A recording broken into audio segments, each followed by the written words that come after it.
Welcome to the Karuna Podcast. We're your hosts, Carson Lehman. And Karuna Vanya. So today's episode is going to be about friendships and relationships, and unhealthy ones specifically. Karuna's going to kick this one off with the relationships part. Okay. So I'm in a relationship, and it's pretty new. We've been dating for almost a month, a little less than that. So it's fairly new. And I've been in one previous one, so I know some things. But I've also been surrounded by friends who have been in long-term relationships and have also just been in multiple relationships within a short amount of time. So I know a good amount about it, I would say. So I wrote this list last year. I was scrolling through my notes, and I wrote about things a friendship and a relationship needs. And one of them was a mutual feeling of admiration for each other. I feel like it works really well when, me personally, and what I've seen through others, it works really well when the guy likes the girl a little bit more, and I feel like that's really accurate. When the girl likes a guy a little bit more, it's nice, but it's just not the same when the guy... Did I say that right? When the girl likes a guy, it's nice, but it's just not the same from when the guy likes a girl more. So I feel like a mutual feeling needs to happen, so it's like at least 50-50, if not like 60-40, but the whole time you should be giving 100 and 100. Another point I made is it shouldn't feel like you're in a competition with them. It shouldn't feel like you're trying to compete with like your significant other to be better than them. Like, I feel like you should be a big support system for them, and they should be supporting you, and it should be encouraging, and it should be full of support and, you know, like love for one another, and it shouldn't feel like you're competing with them. Another point I wrote was share the same virtues/morals. I feel like it's really important when you guys share the same like faith, I would say. So I am a Christian, and like being with somebody who has just like no faith in God can suck because it's hard. I was talking to one of my friends about it, and she is in a faith-based relationship. And I feel like that's just really important, but also like if you guys can put aside like that, then I don't see the problem. But sometimes like when I'm like going through trials with my relationship with God, and I feel like, hey, like the devil's really attacking me right now, and I'm going through spiritual warfare, my boyfriend, he's just not going to be able to understand that and understand what it's like, which sucks, but you know, like it's fine, and it's an experience that I get to know and like tell him about, and he gets to learn for me, and like knowing him, he's going to be supportive and encouraging and just like telling me things that of like how I can get past it or over it. Another point is have a good relationship with their friends. I feel like it's so important when your significant other likes your friends, and I'm not going to call out names, but I have this friendship with one of my friends in band, and her boyfriend despises like us when honestly we've done nothing wrong.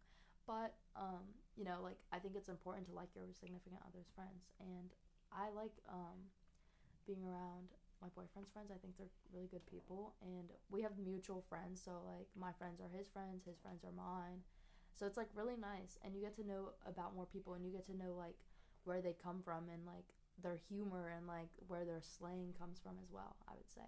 So I think that's very important, and that's kind of like my list. It has like 4 points, but it's just super important all around, and I feel like it's good to be in like a well-rounded relationship. I feel like you need to be supportive, encouraging. You can't compete with one another. I feel like compliments are so important. I had a friend recently leave a relationship because she just wasn't like, her love for, you know, like him just wasn't being reciprocated, and that's just, it's sad to say, because like she was such a good girlfriend, and he was just not good enough, and like didn't treat her well enough, and she left that, and I'm very happy she did, because she deserved more than that, and she was like so much farther in life than him, which was just good to say overall. What's your topic on friendships, Carson? Are we talking about like specifically unhealthy friendships? Yeah, like what do you think is just like unhealthy, and how could you point it out? Unhealthy friendships would be like saying they're your friend and then going and making fun of you behind your back with other people. Acting like they like you, but then again going making fun of you. Or talking about you, or saying something else. It's just not fair, and it's Like not. switching up around other people, Yeah. trying to be cool, because Yeah. it's really not. Um, Another thing, like you said with the relationship thing, is like a faith thing. I found that it's better to be friends with people Who have the that same have morals faith. as you. Yeah, faith and stuff, because they can relate to you. Because like when you're going through like spiritual warfare, as you said, they know what that's like. And they can understand and help you. And not only that, but they can have empathy for you, and like they know, and it's like it's farther than just sympathy. Like a friend can sympathize for me because they don't have that personal relationship, so they can offer me is sympathy. But a friend who has a relationship with Christ, who knows the same thing, can give me empathy and tell me like this is what you can do, and give me like real good advice than just somebody then can sympathize. So sympathy's great, but empathy's so much more important. I'm gonna pass it back to you, Carson. Um, but yeah, so when you have like Christ friends or people that know Christ or want to get to know Christ, you can also have a Bible buddy.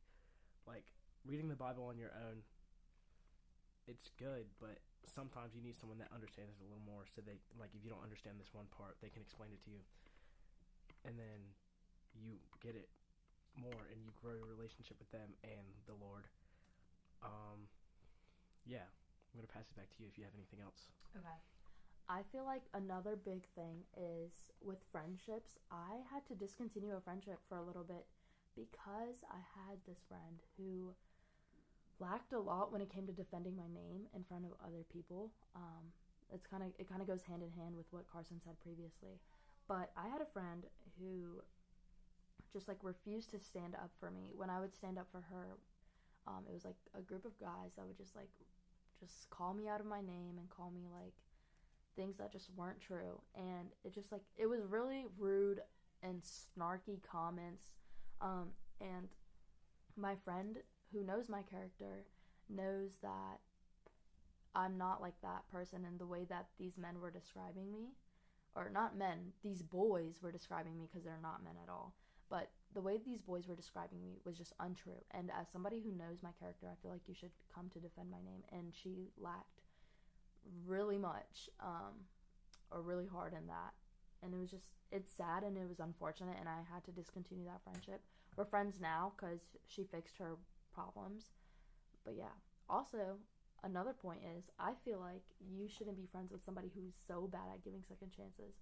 I feel like people screw up constantly, and I feel like if you're just unforgiving and you hold a grudge all the time, that's just like not okay. And I don't know why like people surround themselves with people like that. I guess if you're similar to that, that's just like, okay, well, one, you're unhealthy to be around, but two, that's just even worse, because like I'm a big believer on you are who you hang around with. So if I'm just hanging out around with somebody who's like spoiled and bratty all the time, then I'm gonna inherit those behaviors, which is just like really poor and something you shouldn't be doing. So I feel like you should consider who you hang around with.